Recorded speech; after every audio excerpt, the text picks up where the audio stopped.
All right, you should be all set to go. Okay. Good evening, everyone. Tonight is June 17th, 2025, and this is the meeting of the Northborough Planning Board. This meeting is being held fully remote, and it is now 6:03. The first on our agenda is a discussion of DCAM surplus land at 0 Lyman Street in Northborough. To start off this meeting, I actually made a little PowerPoint presentation to go through in case there are people watching that haven't been following. So I'm just going to pull it up. Okay.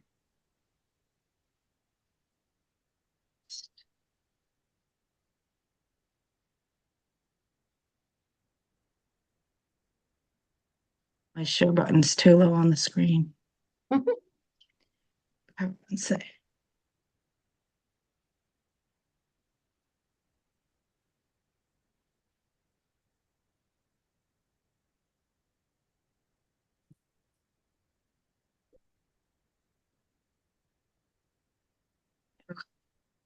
Everybody see that? Although it's weird, I see two things. Right. Now you see my PowerPoint. I was trying to show a PDF. So I'm going to close that.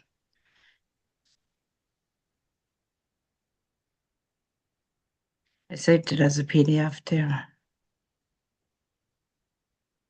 I had it ready to go, believe it or not. Okay.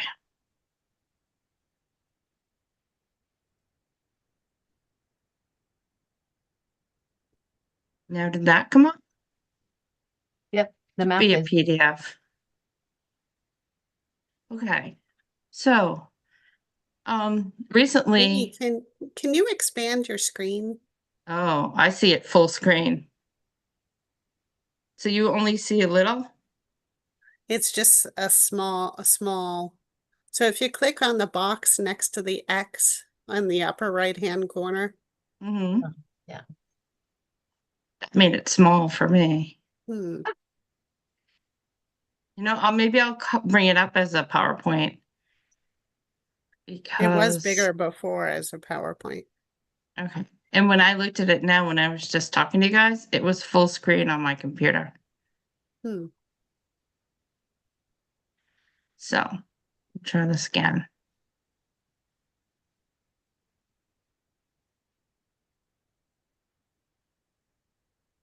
Share screen again, and I can't see the button. All right, here. What's going on?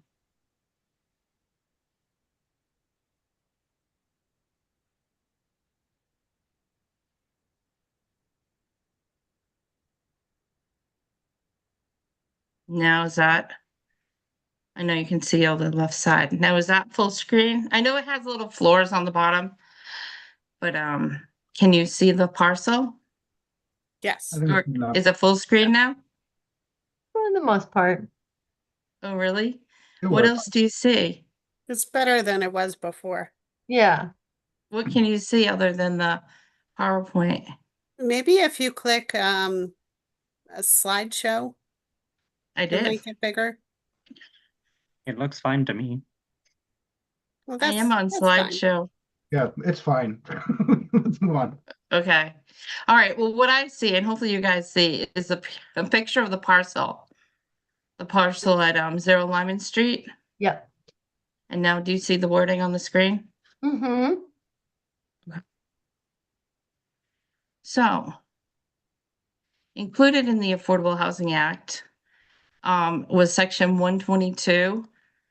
And that is, see, now I'm all thrown off because I just had to do that. But a part of the Affordable Housing Act, there was a way that the state was going to be allowed to sell surplus land that they have. Mm-hmm. And what came out of that is 0 Lyman Street in Northborough. We have a 5.45 acre parcel that the state is going to be auctioning off in September. And from the guidance, right now, we must at a minimum do 4 units by right, which would be 21.8 units on that 5.45 acre parcel. Currently, that parcel is zoned RC, which is 20,000 square foot lots, 100 feet of frontage. But that lot, which is a big triangle, actually has 1,154 feet of frontage that I could see. Hmm. And it is not on public sewer and water, but sewer is a half a mile away on Railroad Road. So this is the parcel up here in the corner, and this is Lyman Street. So it's directly adjacent to the Del Webb condos. Mm-hmm. Can you see the picture? Yep. Yep. So that is the parcel. I'm wondering actually if Del Webb is going to bid on it. I talked to a couple people that have talked to the people at DCAM that are auctioning it off. And they said they were going to go for best price, quickest way to build housing. Like they want units fast. And they're going to go to the highest bidder. Westboro wanted to buy the land for their town, but they're not sure. At first, the state said, you know, you can bid with everybody else. What does that mean that Westboro wanted to buy it for their town? So they wanted to buy it themselves, but they cannot keep it as open space. So they want to buy it. Their Affordable Housing Trust wanted to buy it. Wanted to buy our parcel, No, Yeah. their parcel. which is between that development and our land. It's actually on the other side of this property, but they have a parcel in between. So they just wanted to buy their parcel for their town to use. They heard that the state was going to surplus this land and sell it. So the town of Westboro Affordable Housing Trust reached out to DCAM and said, hey, do you think we could buy it? And from what I heard is DCAM met with them a couple times and told them that they had to go through the bidding process with the other developers. So what was the purpose of them wanting it? I'm unclear with that. They want to build affordable housing. Okay, Yep. thanks. Yep. But Sorry. but wait, it's Westboro wants to build it on Northboro land? No, That's is what Westboro, that's what I was like, sorry what? if I'm confusing, but Westboro also has a parcel that the state is selling. So we have Okay. one. We Yeah. have the triangle up at the top, and then there's the Del Webb property, and then there's some more property, and then there's a parcel in Westboro also on Lyman Street. Okay, gotcha. But it's not adjacent to the Del Webb. They have a parcel in between. Yep. So, yeah, it was just, I talked to someone else. I talked to Kate Donahue, the state rep, and she asked, you know, what Northborough was thinking. And I said I couldn't speak for Northborough, that we were meeting tonight Mm-hmm. because she knew Westborough had been talking about trying to buy it. But the state kind of told them to get in line and bid on it like everybody else. Because And they does want, does every unit in there have to be affordable housing? no, and that's the interesting thing about it. This is all kind of fluid right now, but the first guidance from the state was that they weren't going to require affordable housing. So this came out of the Affordable Housing Act, but they're gonna auction it off, highest bidder, quickest to build houses, but they weren't gonna require a component of affordable housing. Right. So yes, so I think, but now the second time Westboro talked to them, like, we could add, that's what our comments are for. We can send comments to the state with what we would like to see on the parcel. It doesn't mean it's gonna happen, but just as a town, we can send some comments in for guidance. Like we could say that we just passed the inclusionary zoning bylaw and we would like to see affordable housing. And she told me Westboro is gonna do the same thing, that they would like to see 20% affordable housing. I think the Right. state, the way they're gonna do it, they might be writing an RFP. So the information that we give them They can choose to add to the RFP or they could choose not to add it to the RFP. But they just want comments from us. And we have So- till July 18th now to make comments. Did they say one of their criteria is they're going to the highest bidder? So does it really matter what the developer is going to do as long as it's the highest bidder? Is this just a Well- revenue source for them? I don't know, because they're being very vague. They have some guidance. And Lori and I asked a whole bunch of questions, and they kind of sent a letter back that regurgitated the same guidance. So one other thing I read in it that had another question is it says with an agreement, a municipality would not need to adopt amendments to their zoning bylaws or ordinances. So they're trying to say if we work with the developer and negotiate a legally binding agreement, then we wouldn't need to adopt amendments to our zoning bylaws. So a question I had for the state right now is, does that mean if we don't have an agreement with the developer, we're gonna have to update our bylaws to say we allow 4 units per acre? Because right now it's zoned RC, which is residential, but we only allow single family and duplexes, which would be about 2 units per acre if they had the right frontage. But the way this was written, one of my questions would be, do we have to change our zoning for this? There are a lot of unanswered questions right now, at least in my mind. Yeah, I would say so. And another unanswered question is, does a developer, other than the 4 units per acre, do they have to follow the rest of our, regular zoning bylaws? I think that's the best question, right? Can they supersede any of our zoning laws? And then I'm wondering, why would we even alter our zoning laws in this instant? Mm. That Mm. Well, this is- if we were to alter our zoning bylaw, then that would affect the entire district. So. Right. I think because it's state land typically doesn't have to comply with zoning. Hmm. So that's why they can set their own parameters. So I think what they're looking for is they're looking to understand what the town ideally would want. And then, as Amy said, they'll decide whether to incorporate that into the requirements or the RFP or not. Right. So I think that, obviously, if I were the state and if I were a developer, I would want kind of maximum impact, meaning, similar build style to what's next door to it right now with high density. But then we also know that they've got a sewer problem. But Amy, did you mention that sewer is a half mile up the street or about? Yeah. So it could be worth the investment to bring that to sewer as well. So, I mean, and then my main concern always is with, the impact mostly on the schools, but also town Mhm. resources if you end up with a development of that size. But if there's nothing we can do about it other than say we don't want you to do that, then I don't know.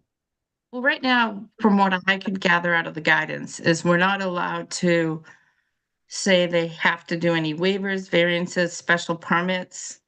But if it's by right, then does that mean they follow the rest of our zoning bylaws? As long as it's 4 units per acre? That's the big question out there right now. And we did, like I said, we tried to ask questions, but we didn't really get answers. But I was told Westboro's had 2 meetings with them. So maybe we could set up a meeting, I was thinking, Lori, before July 18th, and we could ask some of our questions. They seem more forthcoming, like over the phone. I think nothing's being put into writing because it's so fluid right now. And it did say there may be more guidance coming from EO, HLC. So I feel like the basic input we have right now is 4 units per acre minimum. And, we can make comments and that's it. Are any of those meetings that Westboro's had available for public No, I don't think they've been public. They've been with staff and like either, I think the select board chair was in on one of them, planning board chair was in on one of them. It wasn't a public meeting. It was just discussions with the state on, what they could do and what they couldn't do. They're trying to get a handle on it, and they had a specific use in mind. And they're trying to work towards the end goal of Hmm. doing it, but they're unsure if it's going to be allowed.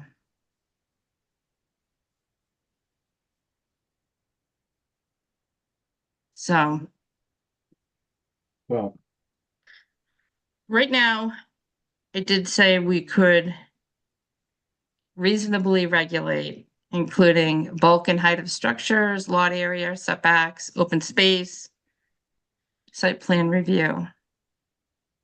So Lori wrote a letter today that we can share after our discussion with some ideas. And I also invited Judy Boyle. I don't know if she's in the audience to talk about, what is it that we're looking for in town? What do the realtors see that people are looking for? Because if we were going to give comments to the state on what we'd like to see, it should be, I wanted to get input from a realtor to see what she was hearing people were looking for, whether it be rentals. She is in the audience. Okay. Should I invite her in to speak to this right now, or I could wait till the end? Let's see. I'm going to allow Judy to talk if she doesn't mind, just to give us her input on what she hears. Judy, are you allowed to unmute? Yes, yes. Hi, everybody. Hi. hi, Thank you for the invitation to provide a professional opinion. Amy did reach out to me to ask me what I'm seeing as the biggest need in Northborough. And from my experience, it's really entry to mid-level. Entry, a lot of first-time home buyers, well, middle, lots of people want to move to Northborough, mainly for the schools, for the proximity to commuting routes and whatnot. But they can't afford to. So I like the graphic I'm looking at right now, the entry level 1,200 square feet, 500 to 600K. That would be the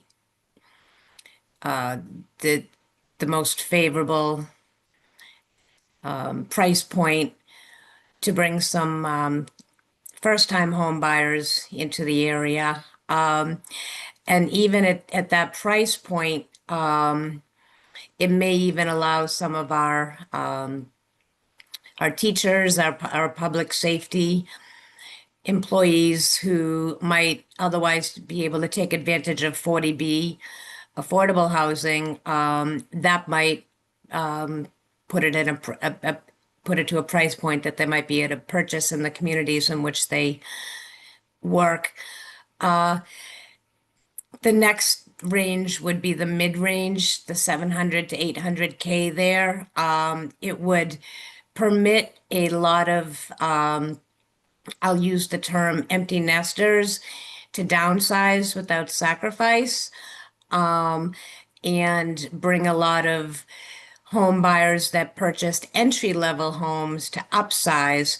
So it would free up a lot of the bottleneck that we're experiencing in town. It's just with the shortage of inventory. A lot of it is just that a lot of homeowners that have been here for 20 or 30 years or not more would like to downsize, but they have nowhere to go. So, my professional opinion is the entry level 500 to 600, possibly up to 700 which is kind of due to all the appreciation we've had in the last few years. That is a very popular price point, but not affordable enough for people that are first-time home buyers. If that helps. Thank you. Right. That does help. But one thing, Lori and I talked about too was asking the state to include in a comment, we just passed the inclusionary law. The purpose of this Affordable Housing Act was to bring forth affordable housing. So on top of smaller homes, we also wanted them to include some, in affordable homes. I see, Bill, you have your hand up. Yeah, just a quick question. So are we assuming, I mean, you're talking home ownership here instead of rentals. Mhm. Are we assuming they're gonna build single family homes and not just, couple big rental buildings? Well, that's what I Apartments? thought we could bring up as a comment, they want comments from us, so if we said as a town and a community, residents are looking to buy entry-level homes for home ownership, will they do it? I don't Mhm. know.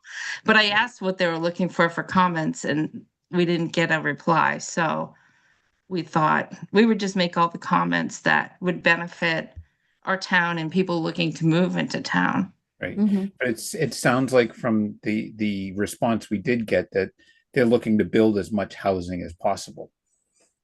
It was Um, mostly as quickly as possible, Right. from what I And heard. so would it make, if somebody came in, put in a few big buildings and made apartment complexes, I would think that would get the bigger bang for the buck. So I'm sort of, going to Judy saying, which do you think people would still be interested if they came in and put in apartments instead of single family homes? Would people still want to move to Northborough in that scenario? Sort of like not as big as an Avalon, but that sort of, that type of building.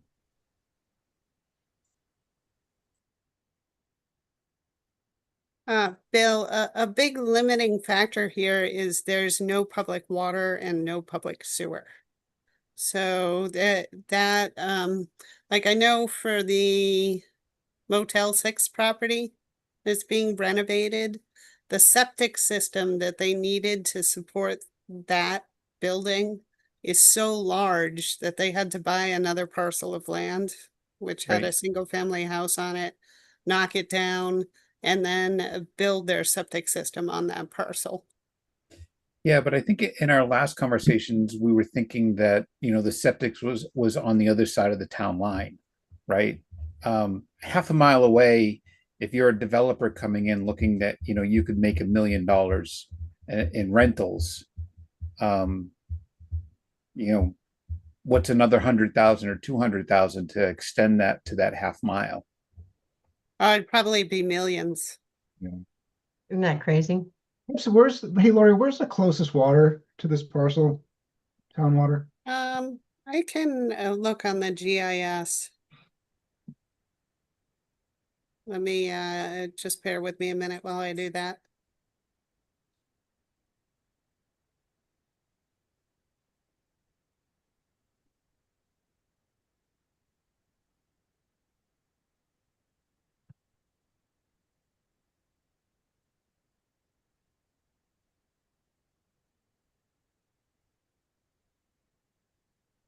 Hmm. It's at Railroad Road too, also with with the sewer, if they ran the water and sewer together, but I'm just guessing. Unfortunately, I on my computer at work, I have the password programmed in, but I don't on this computer, so I can't access the water line for the GIS from here. So I can't tell you, I'm sorry, but I can look that up tomorrow and let you know. It's a ways away. And that is, I mean, those costs to run those lines is like Lori says, it's really expensive, so. Could be a limiting factor. On the Now, next slide, maybe, oh, sorry. maybe if Del Webb was interested in purchasing it, I suspect that they have water and sewer service. Right. And then they could just hook this property into their existing water and sewer system. That's like the most And natural so fit there. that's a way to build the density. Outside of that, if the town were, if a developer were interested in hooking into Westborough's water and sewer system, then that would have to be negotiated, I believe, by the select board of the town of Northborough with the town of Westborough to see if they would allow that connection. So, but isn't Del Webb on the town of Westboro water sewer? Yeah, so that's why I was saying that'd probably be the easiest way to hook in, because if it were just an extension of their existing development that's right on the town line, then they could probably just hook into the main that's serving that development. Mm-hmm. And that's what distance? Maybe a tenth of a mile at the most? It directly abuts. Yeah, can you Right, see? but I'm guessing their water main doesn't go right up to the borderline, or does it? I'm not sure if they would even have to go as far as their driveway. Maybe, I don't know how it was designed, Yeah, but clearly building number 4 on this Yeah. map, Yeah. maybe they could even hook into that. I believe there's some elevation change between this parcel and Del Webb, if I can remember correctly from when I did my site visit. Hmm. So that might be a bit of a challenge. But anyway, that would that would certainly be the shortest route to obtain public water and public sewer. The next slide, I just wanted to talk about our SHI and how we are at 10.28%, but I mean, Carter probably has watched our meeting, so he probably knows, but so this is a subsidized housing index. And we try to stay above 10%.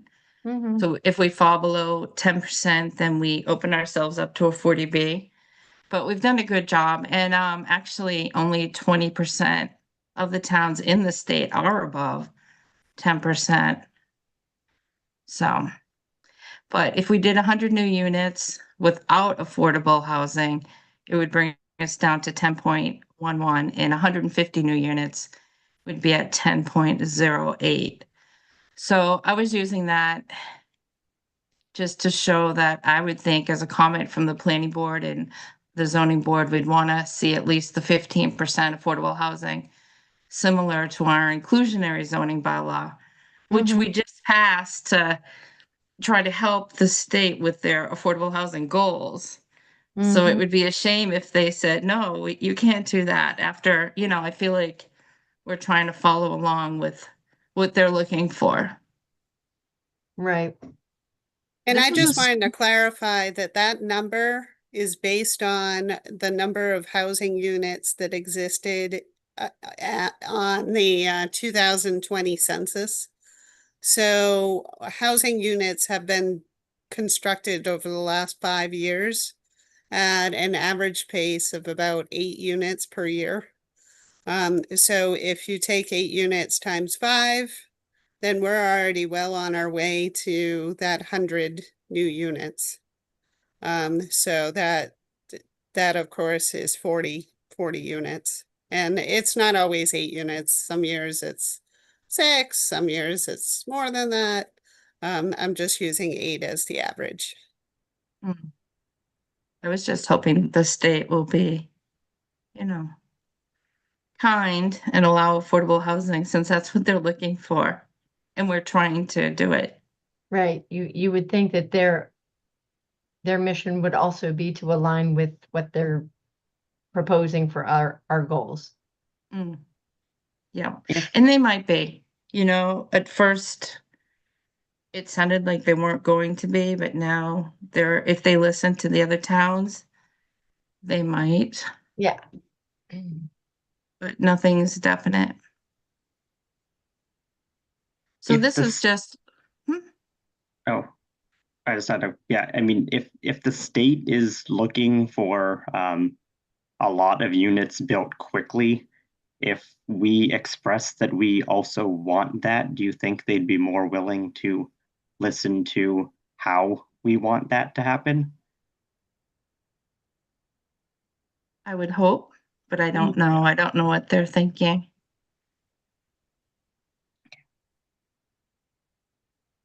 I did reach out though to the superintendent and to the chair of the school committee, but it sounds like they couldn't make it tonight. This came from the June 4th school committee meeting, and they talk about the caps when they hit the maximum students per room. Mm-hmm. And next year, this light yellow are the caps for next year. The dark yellow are the classrooms that were capped this year. So it shows that our schools, they're starting to get the max amount of students.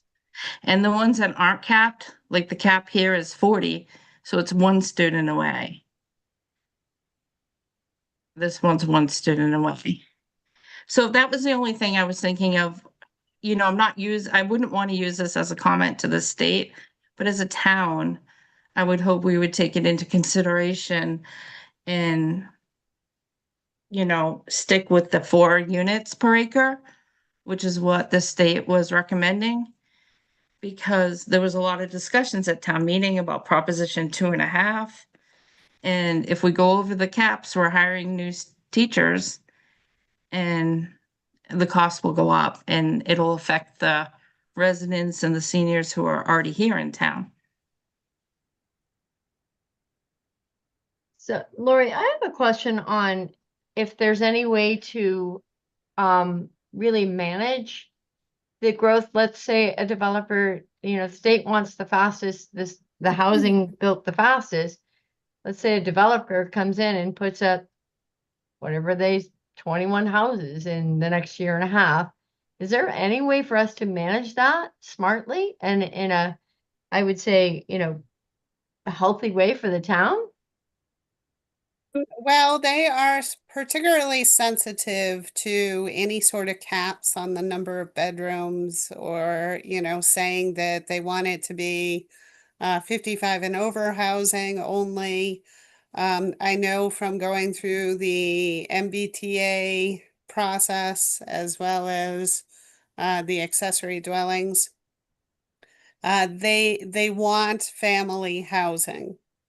Now, as a town planner, I can tell you that single-family homes tend to generate the largest number of children, Right. school-age children. Whereas, multifamily, garden style in particular, tend to have fewer children. The same is true with like townhouse development. You may have children, but oftentimes the folks who are interested in, say, duplexes or townhouses are maybe 55 and over folks who are looking to downsize and they no longer want to maintain a yard. You're right. So, I think you can suggest particular types of development, like when you're thinking of the density, you can, like if like I said, single family homes tend to have the largest number of school children. So if you want to stick with the 4 units per acre, maybe suggest duplexes. So you may be able to attract that 55 and over crew looking to downsize. But I think that's probably the only way to do it.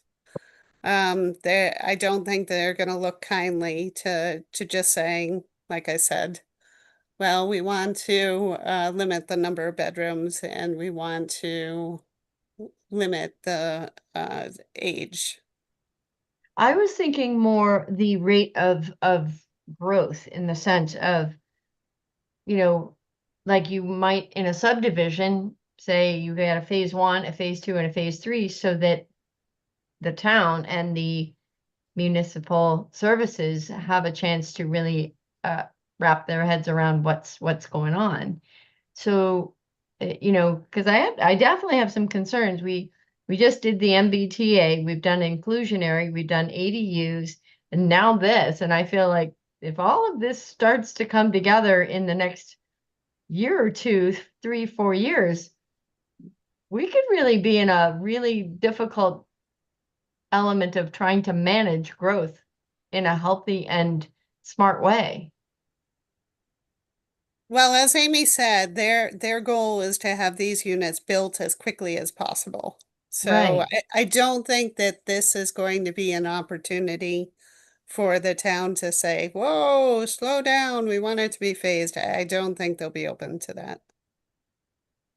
I do think they'll be open to our comments, Millie, because I feel like where they're saying they want it as quickly as possible and they want our comments, if we say that, RC right now, we allow 2 units per acre, but now we'll allow duplexes that are 4 units per acre, and we'll allow them by right, and maybe, we have 10 or 20,000 square foot lots, but we say on that 5 acres, they can place them wherever they fit.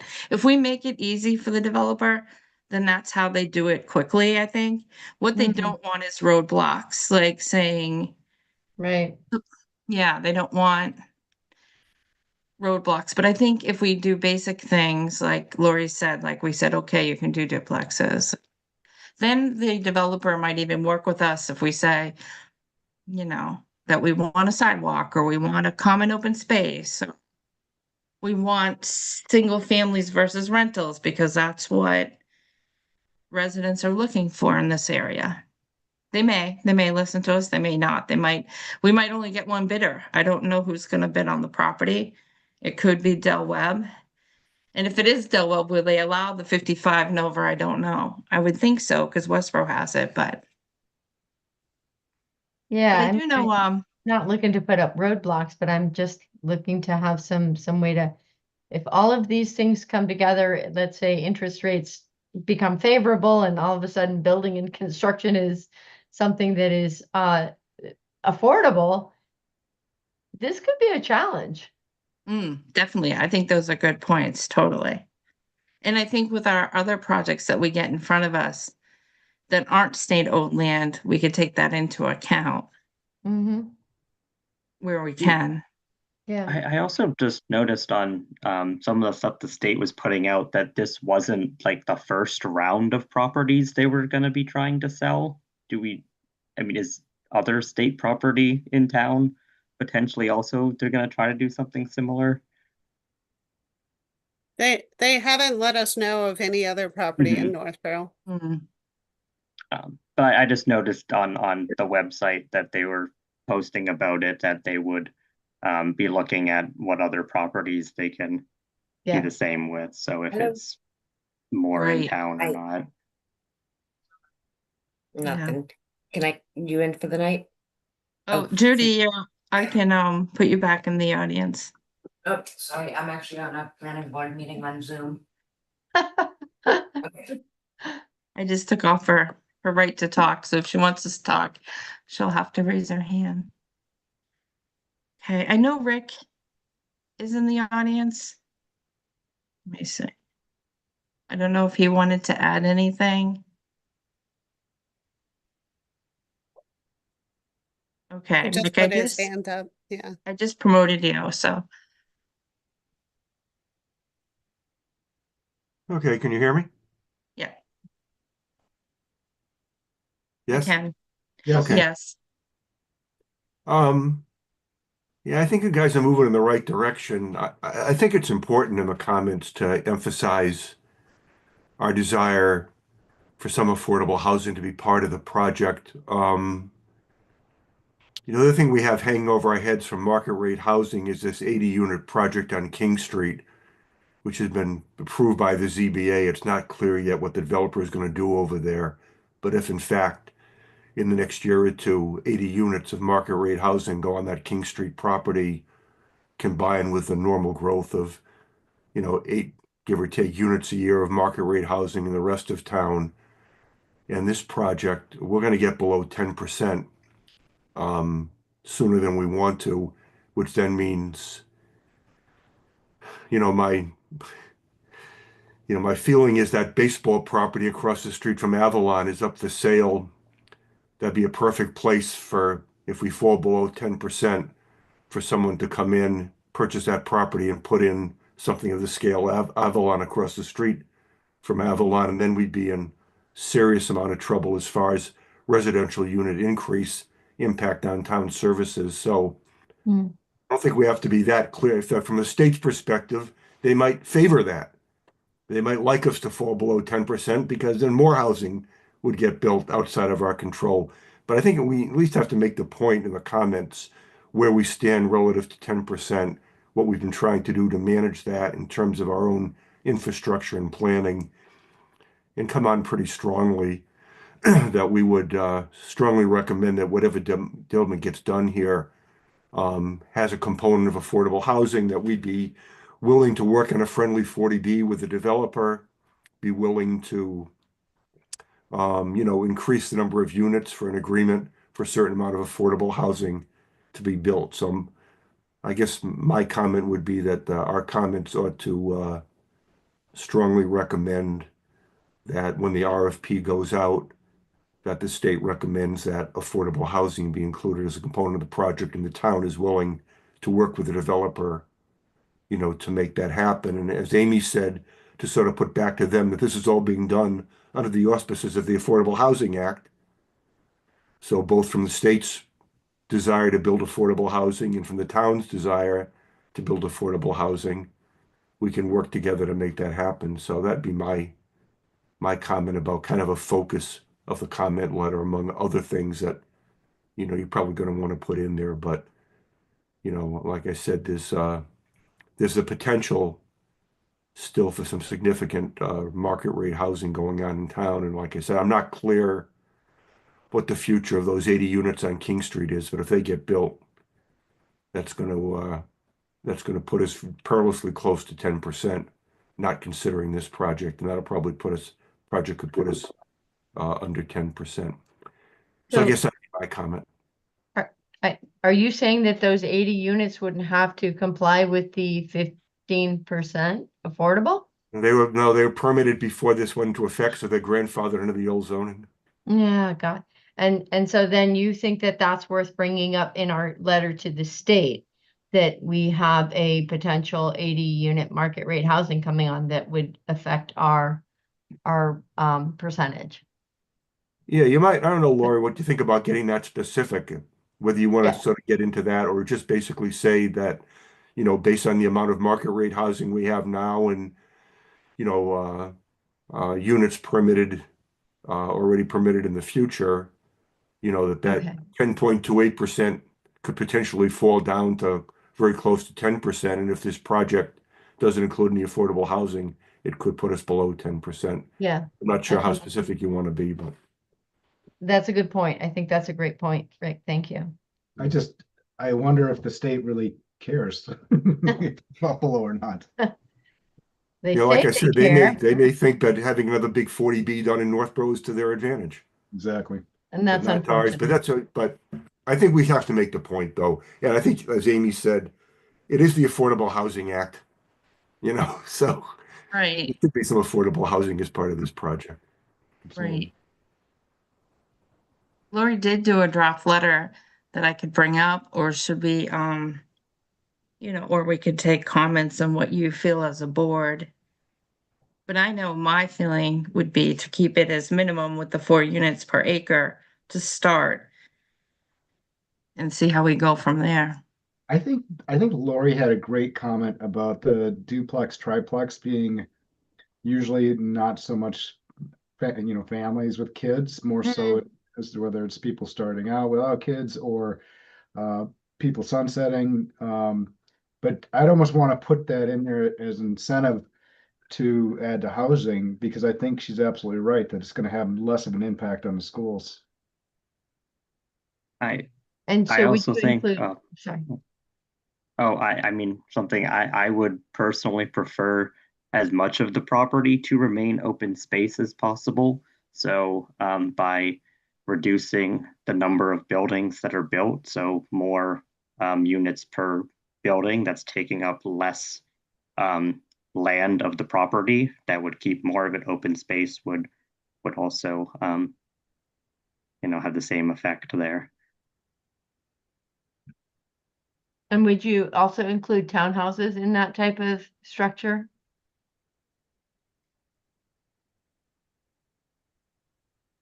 Who are you questioning? Anybody? Everybody? Yeah. I mean, know there are duplexes, some, triplexes are nice, but townhouses I think can be nice too. Right. There are some developments that allow like single family duplexes, triplexes. You know, we could work with the developer on how they want to lay it out. We could have into the letter that we'd be open, to talking to a developer.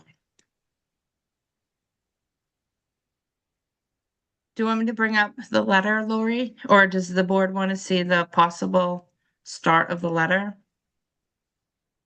I do. There are also some other folks in the audience.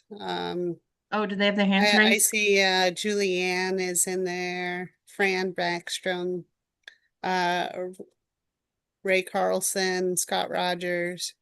I don't know if they had any comments that they'd want to share. Okay. Yeah, I didn't see any hands up, but here's Fran. Hi, Fran. So much, Amy. Fran Backstrom, 76 Cedar Hill Road. I mean, I'm just going to echo what Rick just said. I think this is the Affordable Care Act. We should, to lean towards that. Amy, I was thrilled to hear you talking about, the inclusionary zoning and the fact that this is the opportunity to make things affordable. I will say that smaller footprints should be looked at as entry level and or downsizing, and not necessarily focus on the price point, because the more we build, the less expensive they become, and therefore the more affordable they are. But including something, the 10% or whatever, into affordable housing, or 15%, I think is really key to keeping us on under that 10% or over the 10%, and actually making it affordable for people. And thank you for taking comments tonight. Okay, thank you. Rick, do you have your hand up again? I do not. Oh, okay. I see Julianne. Hi, Julianne. Hi, thanks for taking my my call. So can you just review what Judy Boyle said is the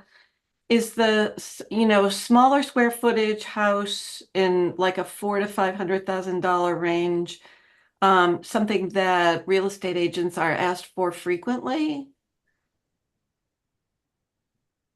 Not sure if Judy is she's still on the screen, but Judy, can you hear us? I can. Julianne, would you please repeat the question? So in that price range of $400,000 to $500,000, what some people call a starter home, or maybe a home that a senior would downsize to, is that the category that you're asked for frequently? Well, it would either be a considered an entry-level home or a downsizing empty nester home. And I'm just doing a quick calculation. So 1,200, assuming price per square foot is $350, that would put us at about $420 per square foot plus any engineering. So that would put you right up into the 500 to 600 point. And that's really right now that is the most demand that I'm seeing is people that want to buy into the town or again families that have been here for 20, 30 plus years that would like to stay in town, and they have large homes, but they're cashing in all this equity into and just not being able to find something suitable to to downsize to. So like I said, they want to downsize without sacrificing. So that would open up a lot of options at that entry level price point. Thank you. That's what I thought you said, and experiencing through my daughter who's trying to move back to central Massachusetts right now, there's very little of that available. And so my only comment would be that when you do submit any questions and comments to the state, is that we're finding in Northborough, we can't speak for other towns, but that those smaller homes are just not being built. But that's where the young people really need to have that kind of housing inventory, I think. So anyway, that's it for me. Thank you. Thank you. What I hear too is they are looking for home ownership versus rentals, because the rentals now are so expensive that, they're paying $4,000, $2,000 to $4,000 a month. They'll never be able to save up to buy the house. Mm-mm. So I think it's important it'd be nice to have a neighborhood with smaller, more affordable homes. Okay. Does anybody else have anything in the audience that they want to add? I don't see any. I can bring up Lori's letter. See.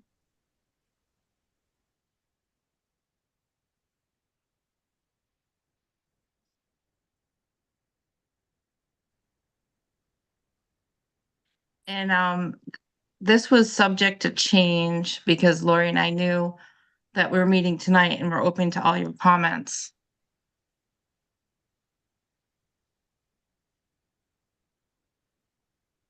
I can hide my comments.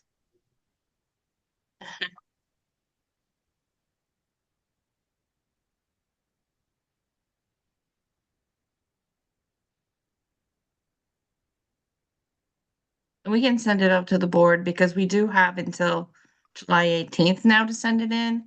And we did invite the ZBA tonight, but many of them weren't able to make it. So they're adding it to their agenda next week, and they're gonna watch our Zoom or talk about our Zoom, and they're gonna send back some feedback. And so we didn't get this letter already, correct? No, this Okay. is just Okay. because Lori we thought that the comments would have to be in by June 27th. We just didn't hear until an hour before the meeting. We have to July 18th. So she Oh. wanted to have a draft memo because this would have been our only meeting Yeah, okay. before that And date. also, I'm on vacation after our meeting tonight until the 30th. I'll be returning on the 30th. So I was concerned that I wouldn't have enough time to write a letter, and I wanted to help you guys to give you a start. I mean, I think it's great. The more we can get under our belts, the sooner we can begin to wrap our heads around it. So I think that's Yeah. great. Yeah, I think, Amy, looking at this isn't that different than what's already in the RC district, right? I mean, the building height, the Correct. common open space, all that looks pretty similar. Do Mhm. we want to add anything about the affordable? I It- don't see if you added anything about affordable. Down here. Okay, I just didn't know if people had gotten that far. got it. Thank you. So maybe can we add in some of Rick's comments about kind of where we are and what we would like to propose on that? Sure, I'm I can afraid add of that. Oh, I'm sorry, Amy. Oh, I was almost afraid of adding that we're close to going under 10% because like people said, they might be like, well, that's an opportunity. Right. Like, I Well, don't but know if then they'll, again, that would be true for, you said only 20 communities in the state are above 10%, and you know, I don't think they're purposely trying to make people go below. They're already there. Oh, sorry, Lori, you're muted. I'm sorry, my daughter was talking to me, so Oh, excuse me. no worries, no worries. Am I still part of the discussion, Amy? you are. Yep, you're still here. Yeah, I think, mentioning that we've been able to maintain 10% affordable housing, in support of the state's desire to create affordable housing, Yeah. we're one of the 20% of communities that have done this. We've been very active in doing this. It's our desire to continue to do that. Wrap this into, it should be worded in a way to say, we are conforming to what the state wants done. Yeah, And so we want to continue to do that. Somehow, this would help something us be that should be compliant. brought out, that, Yeah. where we stand. Maybe we don't have to, maybe it might be a little bit too extreme to talk about the fact we're going to fall below 10%, but at least to bring out the point that we currently maintain, 10.2% affordable housing, and that we've always tried to be, sensitive to the state's needs for affordable housing. We want to continue to do that. Something to that effect. Yeah, Great yeah. point. That sounds good. Do you mind adding that, Lori? Or Rick, you could write it up and send it to us if you want to word it, or I can try to. And I also took some notes, so I'm pretty clear on what you folks want. So I'd be Okay. happy to put something together for your consideration. Okay. All right.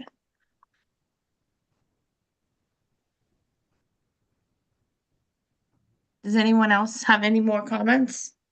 I was going to next on our agenda, I was going to talk about housing, but I think we did it all under this one section.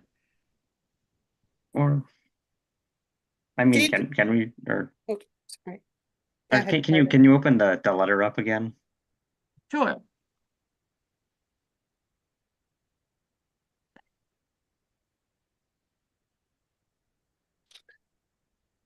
You want to see the first page or the second Yeah, page? the first page.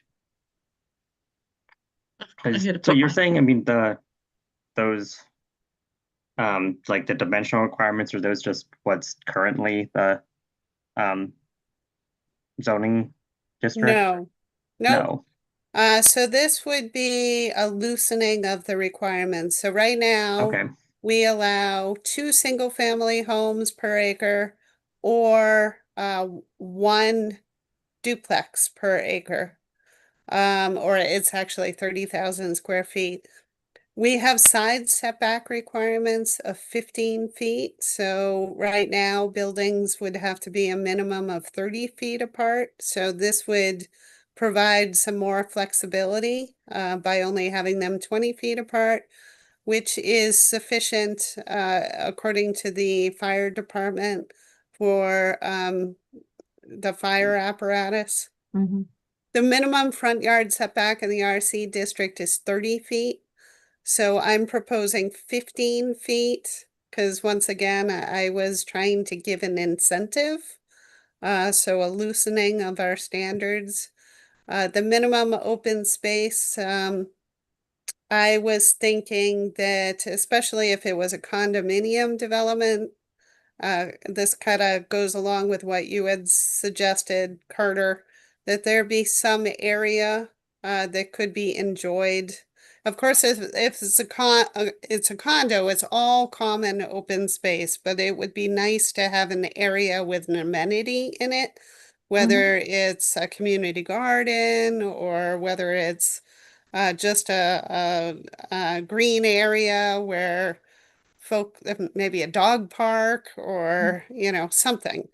And then the 2 spaces per dwelling unit is consistent with our parking regulations. So as you can see in the paragraph under that, I put in that we would like the opportunity to review it through the site plan approval process. And we have a number of site design and construction standards that are specified in our zoning bylaw. One of the questions that we asked DCAM and didn't receive an answer for was whether our site design and construction standards would be applicable to a project on DCAM land. Since we didn't receive an answer, I suggested asking them, telling them that we want site plan approval and we want the project to adhere to these requirements. So they specifically deal with drainage, outdoor lighting, landscaping, open space design, and pedestrian access. I put in another sentence that Amy struck out because I wanted, if the Del Webb parcel was interested in purchasing this property, then maybe they want to do a development at much greater density than 4 units per acre. So I was suggesting that they comply with our off-street parking and loading regulations. So for multifamily, the parking requirements are slightly bigger. So it includes, I think it's 10% for visitor parking spaces. And then there are specific design requirements for parking lots. We have landscaping within parking lots. We have loading spaces. We have requirements for dumpsters, striping, the size of access lanes and the like. So that's why I included that sentence. I only crossed it out because I thought we were looking for 4 dwelling units per acre. And I kind of thought if we opened up the door to multifamily dwellings, then they're gonna say, well, they don't really want the 4, they want more. That was my only thing, but I added at the bottom that we'd also be interested in open discussions with, if they want to do more than what we set forth. I didn't want to shut the door. I just wanted it. My screen sharing is paused. I mean, I guess I'm not really sure why we care that much of it keeping it at 4 per acre if like the number of units is probably more what we are more concerned about. If somebody wanted to build on 1 acre of it, 6 units, but not, not every acre of that property having more than 4 units, that wouldn't change the number of units that's getting built. It would just be you have a bigger building instead of 4 houses on each acre. So Right, I mean- particularly in a condominium development, Mhm. they typically would aggregate the houses together. So the 4 dwelling units per acre. I see what you're saying. Maybe it'd be clearer to say we want 20 units. Yeah. Because generally when you say 4 units per acre, it's 4 units times, 5 acres. And so that ends up being 5.45 acres. So that ends up being 21 units. And then we don't really care how they're dispersed. Mhm. In this case, they're not wetlands, but they have to provide roadway and stormwater mitigation. So there's going to be some sort of detention basins on the sites. And so they group them so it doesn't work out to 4 units per acre, I guess is what I'm saying. Mhm.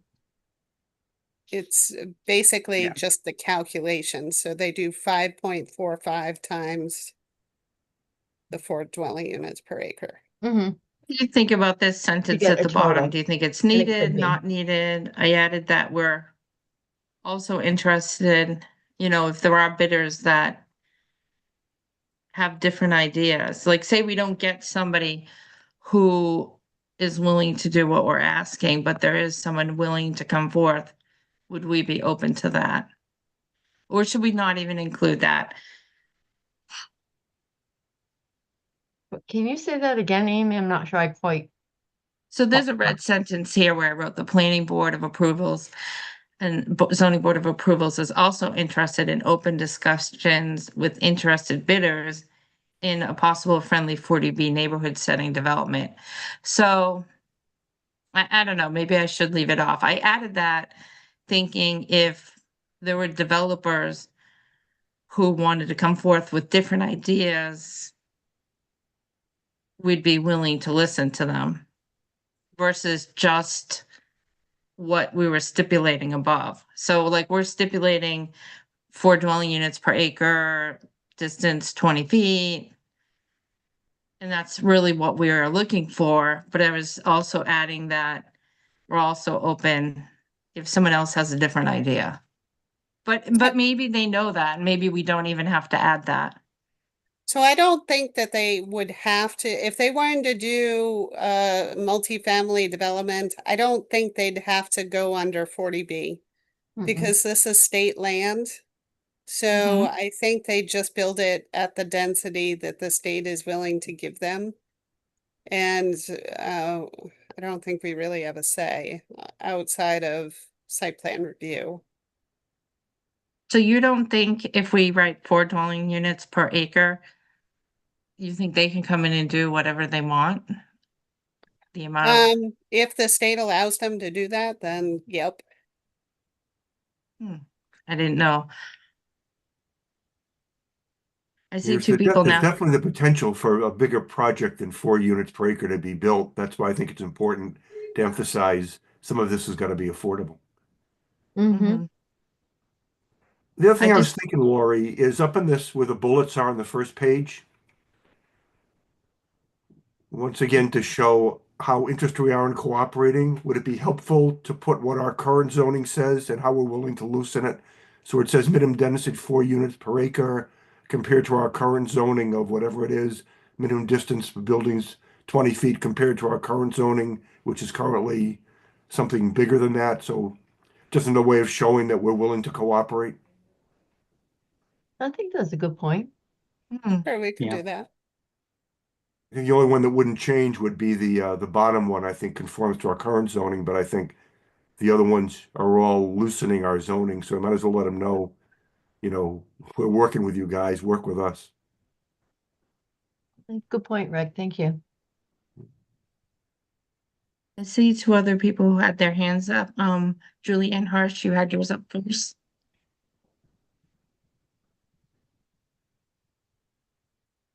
I guess I have to unmute.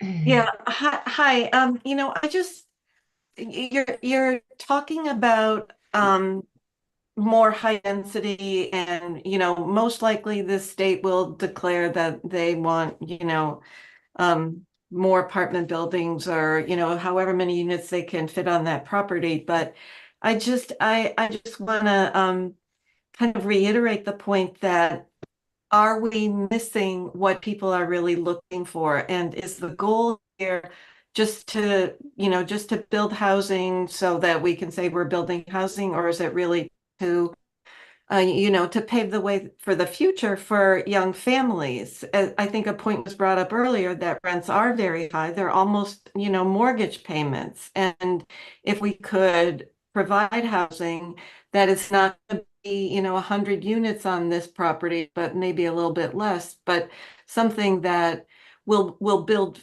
equity for young families and provide some options that are really not available so much now. So that's my only point. Thank you. Is there any way to add that too?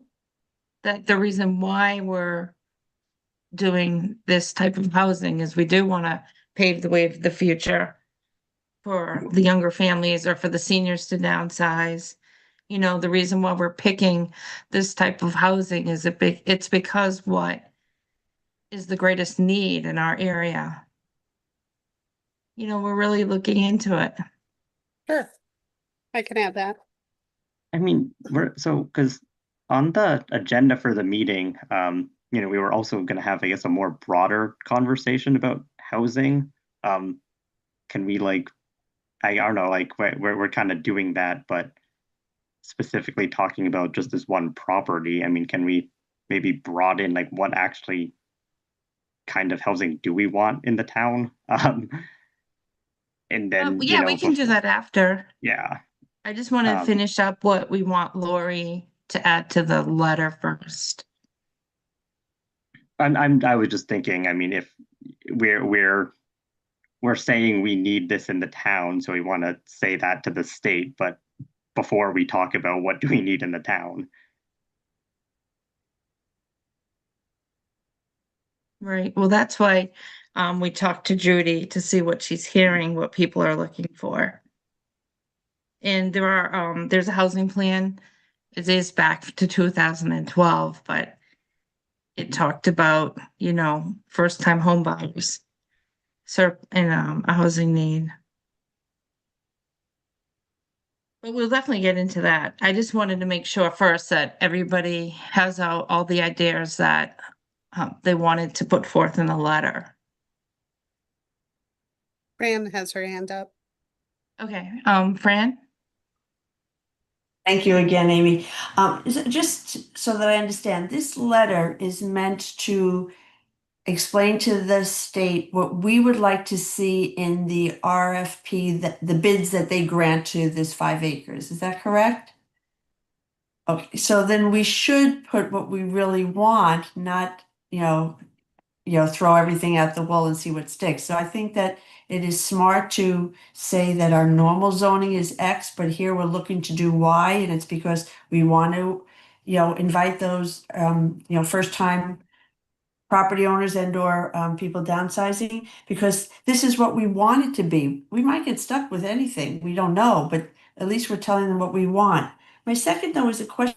We keep talking about it being state-owned land, but when they sell it to a developer, or are they retaining ownership? Because I would imagine that once they sell it to whoever, their rights of not having to do 40Bs is moot because they're no longer the owners of the land.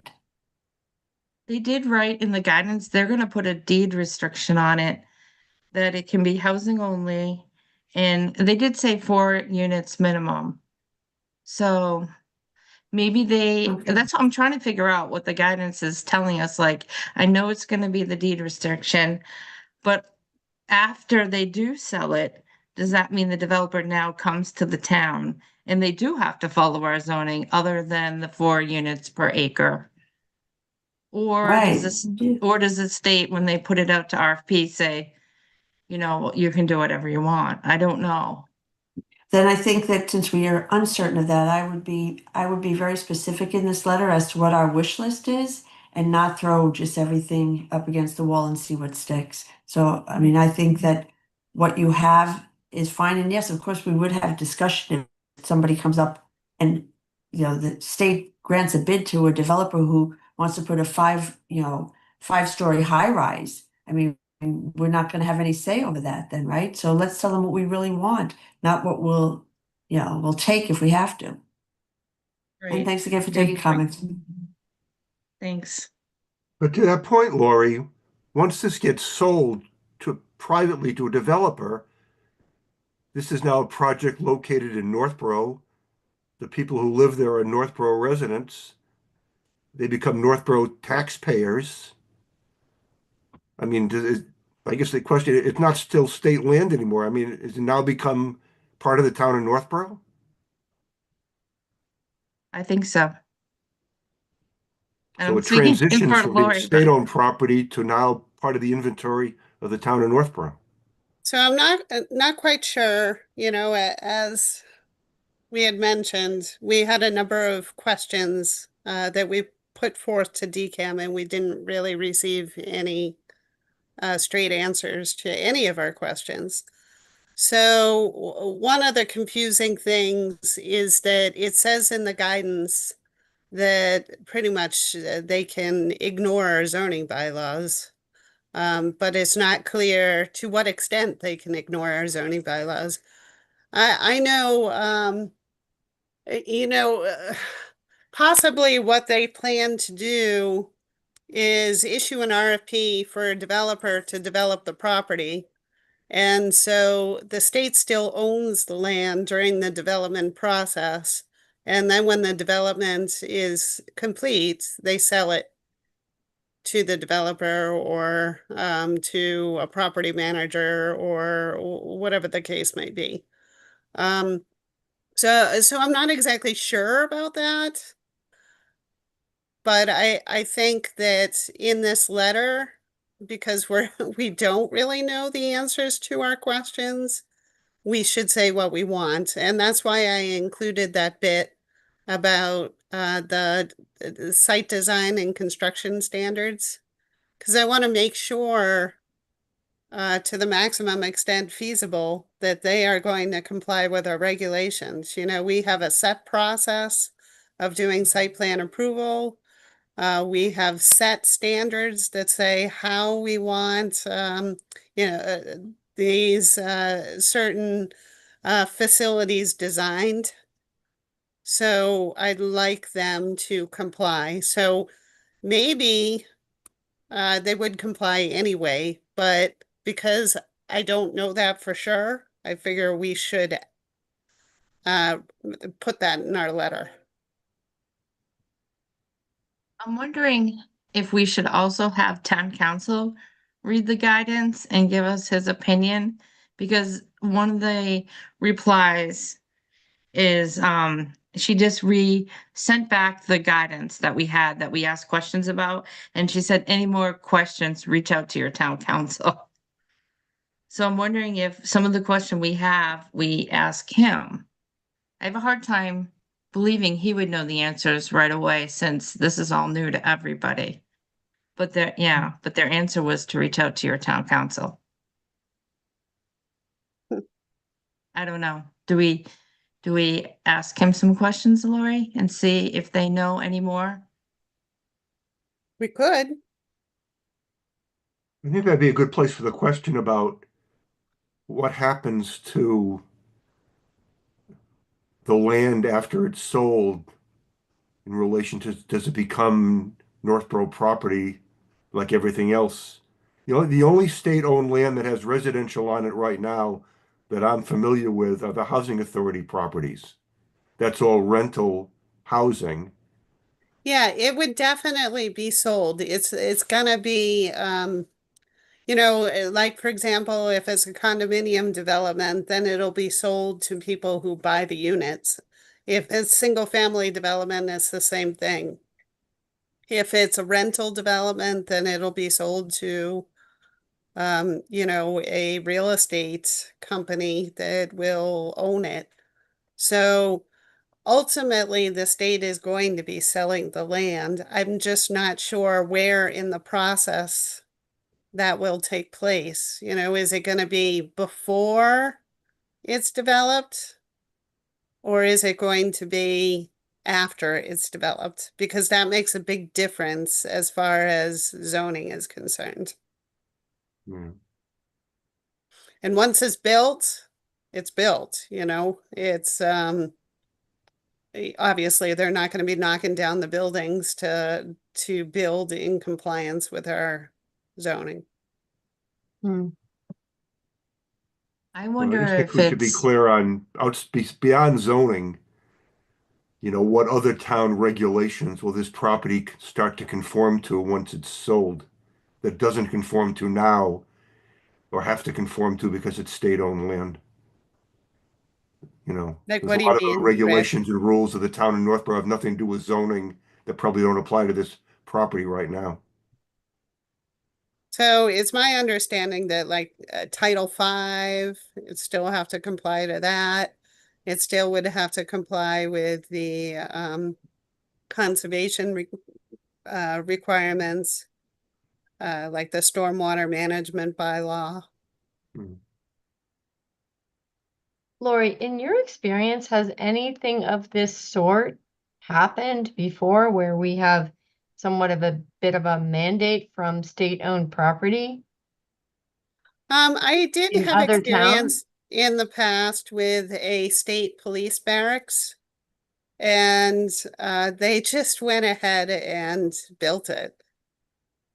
So they did have to comply with Conservation Commission requirements. They didn't go to planning board at all. There was no site plan review. Right, but Um, that was state-owned property for a state police barracks. I guess what I'm asking is the state selling property with mandates to the town, basically, on what happens, even though they won't be owning it. I haven't come across this for housing before. No. Okay, because I didn't know if this was a somewhat a typical occurrence in selling large parcels of land from the state, or, I mean, in the history of this, of state selling off land, is this something that you've heard of from other town planners, or? I know this DCAM sold part of the Westboro State Hospital before to the town of Westboro. Right, do you know if they had mandates on, or, preferred, criteria on that?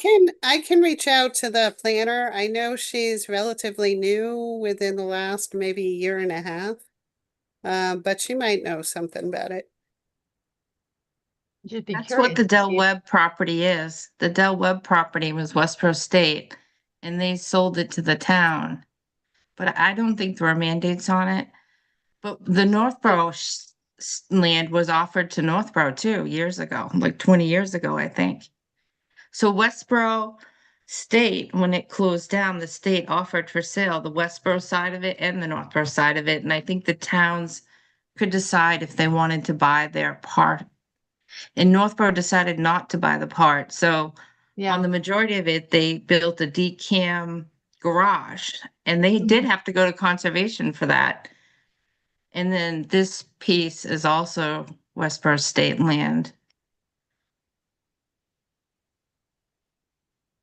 But I know the mandates are coming out of the Affordable Housing Act, which is new as of last year. So right, so that's what I was trying to see, if there's any type of precedent that we might be able to gain some insight to on how they're gonna process this and who to go to. Westboro, I know, is asking a lot of questions too. And they've been meeting with DCAM. Yeah. So I don't think they have all the answers either. But I do know, I think we could try to meet with DCAM, not as a board, but I think they might meet with like Steph and Lori and again, talk, answer questions. Is it worth reaching out to Westboro to see kind of where they are, what they're doing, so we're not kind of duplicating things without being more efficient, using our time more efficiently? And Yeah, there, sure. I'd be happy to reach out to the Westboro planner. thank you.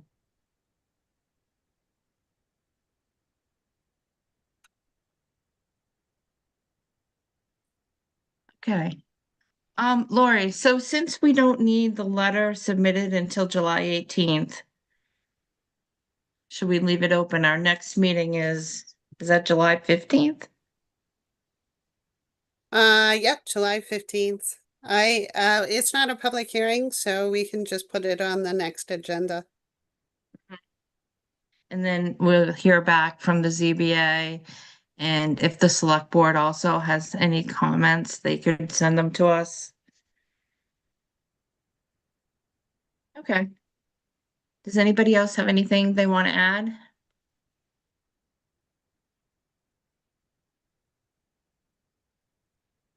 Okay, hearing none. Next on the agenda, I did add a housing discussion. And I thought we covered a lot of it, but Carter would like to talk about it. So do you have any specific questions you wanted to ask Carter? Or, well, I guess, I mean, what was the idea of what, that discussion was going to be about in the first place? Well, I was actually hoping that someone from the school committee and the superintendent would come and we could get input from the different groups, like Mhm. the Board Yeah. of Selectmen or the school Mhm. committee. And And so we could have like a round table discussion on housing. But since they're not here, Yeah. I mean, I was a few days ago just looking through some of the zoning about housing. And I mean, one just question I had that I noticed was in like the types of housing that are allowed. There's single family housing, and then there's also like cottage dwelling. What is the difference between the two of those? So a cottage dwelling is only allowed on a 5,000 square foot lot. Mhm. So I believe it's only allowed in the downtown neighborhood district. And the idea is that the houses, they'd be very small, so single Mhm. family, kind of starter houses. But like, so it's I mean, it's because I mean, from what I could tell reading it, like the only defined thing was it was a certain size of the house, and then it said it's only allowed in the one, um, zoning district. But obviously, I mean, I don't think there's anything actually stopping someone from building a house that's small in any residential district. I mean, is it anything? It's the 5,000 square foot. So Okay. we don't have lots that small anywhere in Mhm. town. Okay. Other than of course the downtown business Mhm. district is Okay. they don't have minimum lot sizes, but that's pretty much the difference is the 5,000 square foot Mhm. lot Yeah. size. Okay.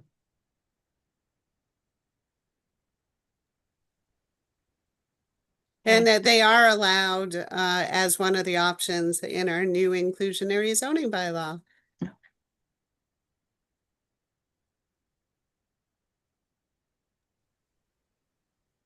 anyone else have anything they want to add or talk about to do with housing tonight? Okay, hearing none.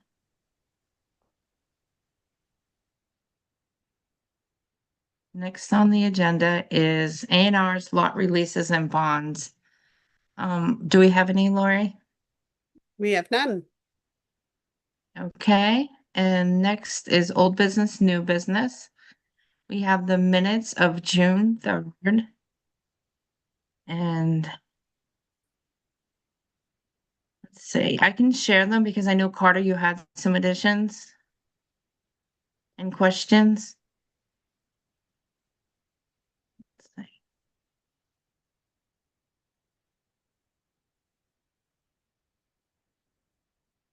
Okay.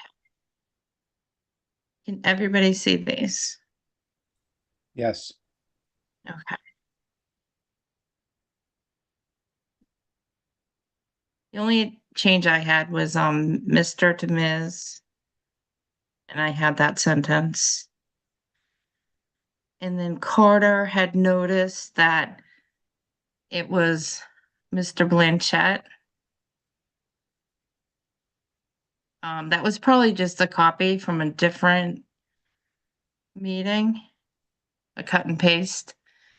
Did you, oh, you asked if you were eligible to vote on these and you couldn't.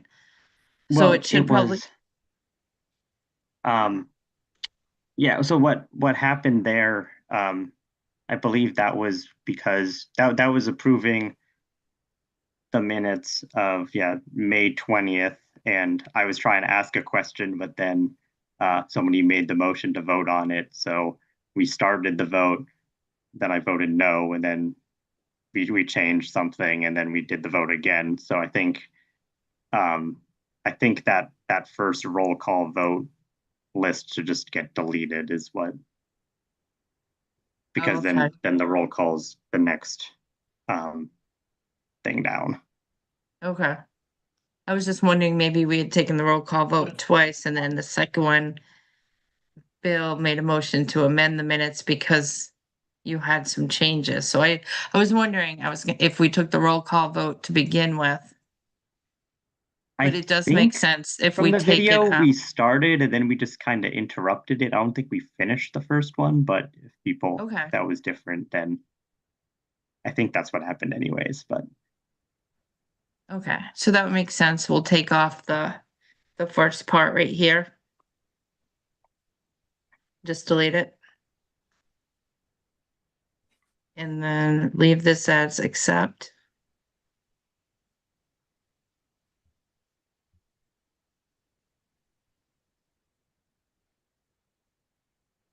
And then this was a sentence that you wanted to add. So I think, Amy, we would want to keep the first sentence because you did propose amendments.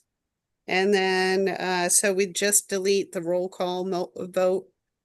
So keep the rest of it. So I Okay. think Yep. that, I think probably Bill did make a motion that was seconded, and then you just didn't vote. Okay. Is that right, Carter? Is that your memory too? I believe so, yes.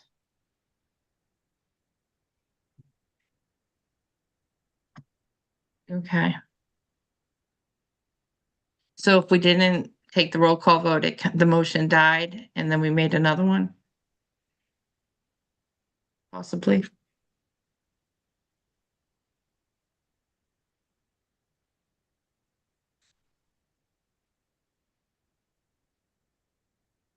Okay. So Carter, was this the other sentence that you wanted to add? Yeah, I think I had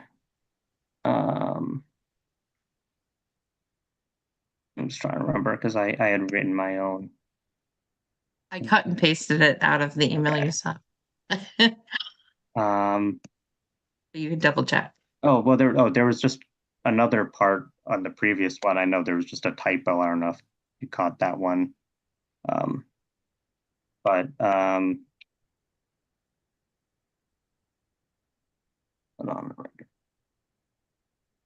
It was basically changing indicated to indicate. Yeah, I don't. Okay. Oh, right up here? Yep. No, it was somewhere else. This indicated that a typical, Right here? no. yeah, No, that sentence is good. Yeah. that, yeah, it wasn't there though. It was Or was indicates to indicate basically it. just under the other part we changed.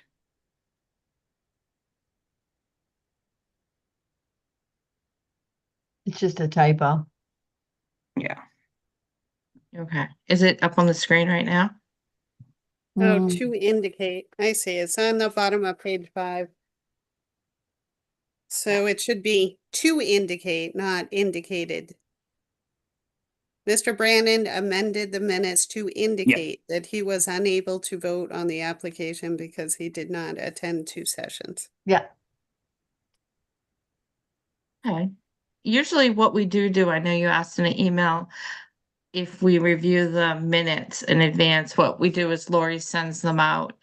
And then if we have changes, we send them back just to her, so it's not sent to the whole committee. Mm-hmm. And then she'll combine them all. Okay. And we send them out, but we still could talk about them during the meeting if you had another question, but we try to get them back to her so she can send them out Mhm. before the meeting.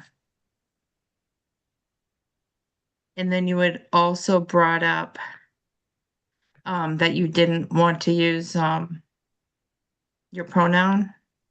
Like you don't want Yeah. Mr. Brandon? Yeah. Mm-hmm. And what would you rather it say? I mean, you would just put like M, I guess, instead of Mr. Okay. Everybody could have their own, everybody gets to decide what they want. So I don't know, Lori, if it's I don't know if you know, is it in the code, the general code, how we have to do it, or he could be M. Brannon, and then I'll stay Ms. Paretsky, and it's up to everybody else, what you would like to go by in the minutes.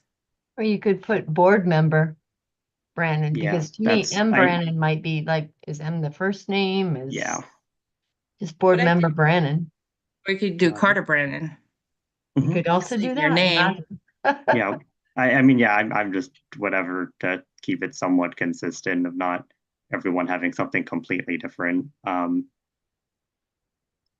But I mean, I know different boards have different things that they put in the minutes. I think the select board puts the chair as chair, whoever, and then member for the other members of the board. Mhm. Some of them is just the names. So Well, what, you know, like typically Carter in a paragraph, at first we might say Carter Brandon, yeah, and then, you know, on, and then he said, mhm. but you don't want that. So you want I would every prefer not to time have to that. say Carter Brandon, Carter Brandon, Carter Brandon. Or even just Brannon would be See, fine. Brandon. Hmm. Your choice. But it's, we just have to make sure we know what it is, so the minute Mhm. taker. And then everybody else, do you want it to be consistent with what Carter wants, or do you want it to be the way it currently is done for yourselves? For I'm fine me, with how I'm mine's fine currently with is. current. Me Yeah, I'm too. current as well.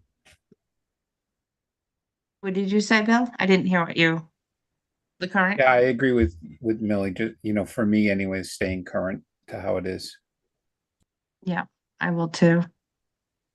Anthony? I'm good with the way it is. Okay, and then Carter, what did you decide? Just so, was it C Brandon or Brandon? You can just do Brandon's fine. Okay, Okay. So you don't want me to say he or him? You always want me to say Brandon? That would be fine.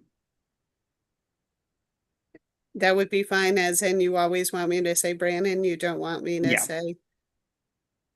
Okay.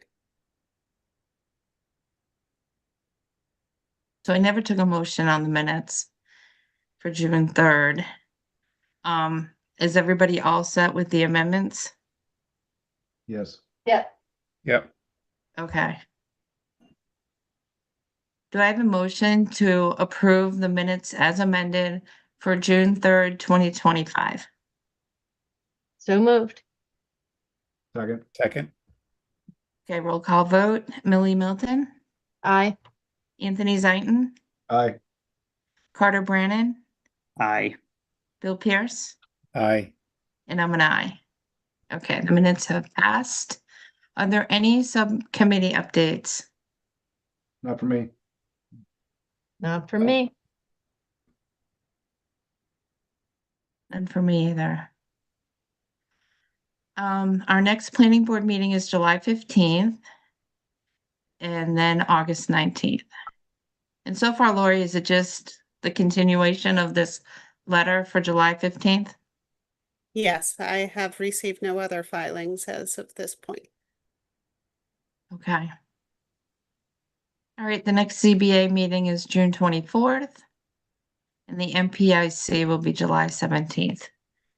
Does anyone have anything else to add? will we also try to get input from other boards at the meeting or before the meeting, the next one about this? About the letter Yeah. to the state? The ZBA is gonna meet to discuss it. Okay. And I think the Board of Selectmen, I'll ask Julianne if they're gonna have comments also. And then Lori, we can decide, do we wanna ask Attorney Aikman a couple questions? Since, our state letter really wasn't responded to, it just said refer to Hmm. town council. We can see what he thinks. Okay, Okay. I won't be available for the next meeting, just to let you guys know. Okay, if you have anything else, or if anybody else has ideas for the letter that they want to bring up, you can send it to Lori and we can discuss it at the next meeting, or we can just discuss it at the next meeting. But if you're not going to be there, Millie, and you want to Oh, send wait. something, The next meeting is the 1st, right? July 15th. Oh, yeah, we're not Because doing. we're only doing Yeah. one meeting in July, and Yeah. I can't believe our next meeting is already July. I know. Yeah, I won't be there for the 15th. Okay. All right.